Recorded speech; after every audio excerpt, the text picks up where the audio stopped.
Nampak lurus. Ya, tadi ke sini. Ada beza? Okay. Tadi sini kan. Tadi ke sini. Sudah ada di tengah dah.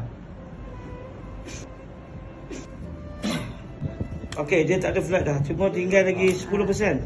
Ada turun. Tadi dia tinggi. Itulah hebat Allah kan.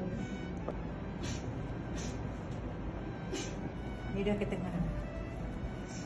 Cuma kalau bonggol ni buat senang. Tapi dah nampak rendah sikit. Dah nampak rendah. Tadi dia tinggi.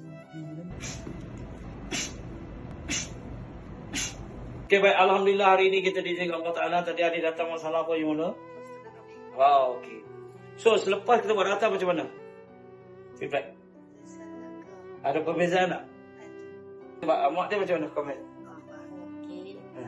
Tulang belakang dia pun dah timbul sikit. Tadi dia ni tinggi body. Lepas tu dia punya nampak puncak S. Ni tak ada nampak rasa. Okey lah. Okey, alhamdulillah. Okey. Begitulah kehebatan Allah SWT. Kita hanya mengusulkan tetapi Allah yang menentukan. Jadi kita rawatan digunakan kulit orang capsicum dan banyak orang bawang putih. Okay. So kita doakan agar ini terus sihat bersedia kala. So macam mana? Terbaik atau tidak? Okey tak? Mak dia rasa macam mana? Okey? Puas hati? Okey lah. Puas hati. Okey baik. Alhamdulillah follow saya DS Jamal Aris dan tim CJM Therapy Solution.